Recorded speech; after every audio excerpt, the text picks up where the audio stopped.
Assalamualaikum. Okey, hari ini kita tengok satu subtopik yang simple. Pengenalan je lah kepada garam ya, iaitu subtopik 6.8 garam, hablur dan kegunaannya dalam kehidupan harian. Okey, so hari-hari kita makan garam kan? Okey, so garam biasanya digunakan dalam masakan, terdiri daripada ion natrium dan ion klorida. Okey, cengkerang telur pula terdiri daripada ion kalsium dan ion karbonat. Adakah kalsium karbonat juga suatu garam? Okey, so yang setiap hari yang kita makan tu ialah garam masakan lah. Garam masakan tu ialah natrium klorida, NaCl. Dia ialah sebatian ion yang terdiri daripada ion Na plus dan ion Cl minus. Okey, jadi sebenarnya yang kita tahu garam tu ialah garam yang kita makan setiap hari lah kan. Tetapi sebenarnya ada banyak lagi jenis garam selain daripada garam yang kita makan tu. Contohnya diberitahu kat sini cengkerang telur. Cengkerang telur ni ialah kalsium karbonat, CaCO3. Nama dia kalsium karbonat. Cengkerang telur terdiri daripada kalsium karbonat, iaitu sebatian ion yang terdiri daripada ion Ca2+ dan CO3 minus. Sebenarnya kalsium karbonat ini juga ialah sejenis garam. Kita tak tahu kan, cengkerang telur juga sebenarnya sejenis garam. Dan tak adalah semua garam kita boleh makan. Yang kita makan sehari-hari itu ialah natrium klorida. Yang lain tu garam juga, tapi kita tak makan ya. Okey, so apa itu garam sebenarnya? So garam maksud dia ialah sebatian ion. Garam boleh dihasilkan daripada tindak balas penetralan antara asid dan alkali. Kan sebelum ni kita dah belajar penetralan menghasilkan garam dan air, garam dan gas hidrogen. Yang sebelum-sebelum ni kan kita dah belajar penetralan tu menghasilkan garam. Jadi sebenarnya maksud garam bukan yang tadi. Maksud dia ialah yang ni, yang pink ni. Okey, apa itu takrifan bagi garam? Garam ialah sebatian ion yang terbentuk apabila ion hidrogen daripada asid digantikan dengan ion logam atau ion amonium. Itu adalah takrifan bagi garam. Garam ialah sebatian ion yang terbentuk apabila ion hidrogen daripada asid digantikan dengan ion logam atau ion amonium. So kita lihat ya macam mana. Okey, contoh di sini ialah tindak balas antara asid dan alkali, iaitu tindak balas peneutralan. So, cuba kita tengok HCl bertindak balas dengan natrium hidroksida menghasilkan NaCl dan air. Okey. So, di sini ion hidrogen daripada asid ni, ion hidrogen daripada asid digantikan dengan ion logam. Ni ion logam. Natrium ni ialah ion logam. So, ion hidrogen digantikan dengan ion logam. Okey, so kita ambil Na ni letak sini. Hidrogen ni keluarkanlah. So dia akan jadi NaCl. Itu takrifan bagi garam. So H ini akan bertindak balas dengan OH menghasilkan H2O. Macam tu. Okey, saya fokus sikit. Sekejap macam tu. Bagi besar sikit. Macam kecil je gambar tadi kan.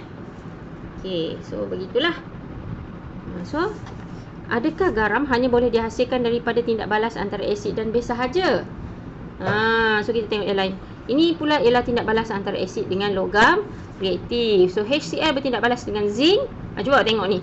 So H ini digantikan dengan ion logam juga. Okey. Ni asid bertindak balas dengan logam. Okey, so dia akan jadi ZnCl2 tambah H2. Okey.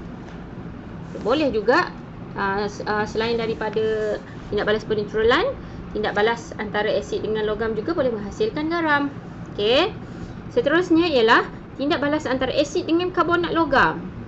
Okey, tindak balas antara asid dengan karbonat logam.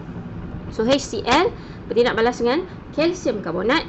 Tengok, kalsium ni ialah ion logam. So dia pergi sini untuk menggantikan ion hidrogen daripada asid. So dia akan jadi CaCl2. Ni. Okey, dia jadi CaCl2. Kemudian hidrogen ni akan bertindak balas dengan oksigen jadi air. Okey, ada lagi CO kat sini. CO2 akan jadi karbon dioksida. Okey, tindak balas yang seterusnya yang boleh menghasilkan garam juga ialah antara asid dan amonia, aqueous. Okey. So HCl bertindak balas dengan larutan amonia menghasilkan amonium klorida. Sebab tu kalau kita tengok tadi, garam ni seperti ion yang terbentuk daripada ion hidrogen, daripada asid digantikan dengan ion logam. So yang tiga ni tadi yang kita belajar tadi, dia ion hidrogen digantikan dengan ion logam kan. Ni ganti dengan ion logam, ni ganti dengan ion logam, yang ni ganti dengan ion logam. Yang ni hidrogen ni digantikan dengan ion amonium. This one. Okay. So dia akan jadi amonium klorida. Okay. So itu tadi ialah tindak balas yang boleh menghasilkan garam. Okay, kita ulang lagi sekali, iaitu tindak balas penetralan antara asid dan alkali. Yang kedua, tindak balas antara asid dengan logam reaktif. Yang ketiga, tindak balas antara asid dengan karbonat logam. Dan yang keempat ialah tindak balas asid antara asid dan larutan amonia ataupun amonia aqueous. Okey, tindak balas ini boleh menghasilkan garam, dan daripada tindak balas ini bolehlah kita merumuskan maksud bagi garam. Baik. Seterusnya kita nak lihat juga ciri-ciri fizikal haplogaram. So semua garam ni dia berbentuk dalam bentuk hablo. Hablo ni apa? Kalau dalam bahasa Inggeris, hablo ni kita panggil kristal. Okey, kristal garam. Okey, kristal garam. Hablo ni macam kristal. So cuba bayangkan kristal bentuk ni macam mana? Bentuk dia bersegi-segi kan, dia ada bucu-bucu yang tajam. Macam kristal lah. You imagine kristal saja. So semua haplogaram punya ciri-ciri yang tertentu. Bolehkah anda nyatakan ciri-ciri fizikal bagi haplogaram? So ciri fizikal dia ada di sini. Okay, so cuba kita tengok ya. Okay, mempunyai permukaan yang rata.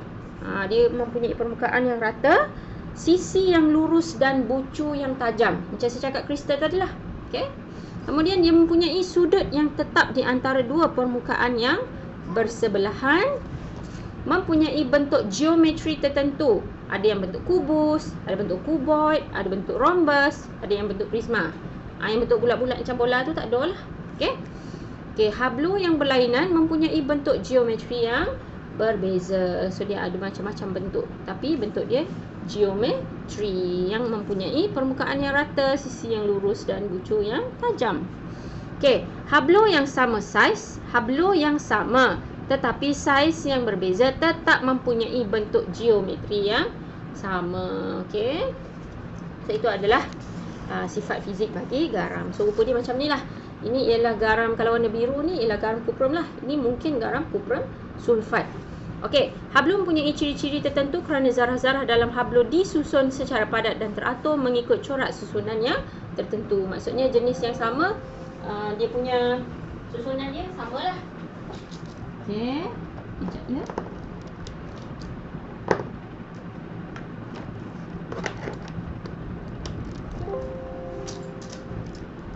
Baik. Ini pula ialah contoh garam serta kegunaannya. Okey, selain daripada garam natrium klorida yang kita gunakan setiap hari di rumah, terdapat banyak lagi garam lain yang wujud secara semula jadi sebagai mineral di dalam kerak bumi. Okey, garam-garam ini mempunyai kegunaan tersendiri dalam pelbagai bidang. So cuba kita lihat di sini. Okey, so ada dalam bidang pertanian kita guna garam. Kita guna garam apa? Contoh di sini amonium nitrat sebagai baja. Ferrum 2 sulfat digunakan dalam pestisida untuk membunuh serangga perosak dan rumput. Okey. So ni garam nitrat, ni garam sulfat kita panggil. Kita tengok nama dia belakang, ni garam nitrat, ni garam sulfat. Okey, kalsium sulfat digunakan sebagai plaster Paris untuk menyokong tulang yang patah, manakala kalium mangganat digunakan sebagai antiseptik bagi merawat luka. Ni ubat yang warna biru tu. Kalium mangganat. Okey, dalam bidang pengawitan, okey, kita guna natrium benzoat untuk mengawet sos cili, sos tomato, sos tiram. Okey, so dia letak garam natrium benzoat. Natrium nitrat pula digunakan dalam mengawet daging yang diproses seperti sausage. Okey, dalam penyediaan makanan, kita guna natrium klorida. Ini hari-hari awak makan kat rumah. Yang warna putih tu, ini ialah garam natrium klorida, digunakan sebagai preser. Natrium bikarbonat, ini sodium karbonat ni. Okey, mak kita guna sebagai serbuk penaik untuk menaikkan dough. Ada kita. Okey. So tak adalah Itu saja untuk hari ni. So you punya tugasan pun senang sahaja. Hari ni tak ada kira-kira. So ujikan diri 6.8. Buat nombor 1, 2, 3. Salin soalan dan tulis jawapan dalam buku tulis. Okey, sebelum saya tamatkan, awak boleh lihat di sini jenis-jenis garam. Okey. So kita ada 1, 2, 3, 4, 5. Okey, ada 5 jenis garam lah secara umumnya, iaitu garam nitrat. Kita tengok nama kat belakang dia lah. Garam nitrat, garam sulfat, garam klorida dan garam karbonat. Last sekali ialah garam amonium, natrium dan kalium. So contoh-contoh dia ada di sini. Okay, nanti next class kita akan belajar yang ni lah. Cuma saya nak awak tengok dulu, berkenalan dulu dengan nama garam. Ada garam nama natrium karbonat, kalium karbonat, okay, plumbum sulfat, barium sulfat, mercury klorida, okay, natrium nitrat, macam-macam lah. Okay, so itu saja untuk hari ini. So bye bye, assalamualaikum.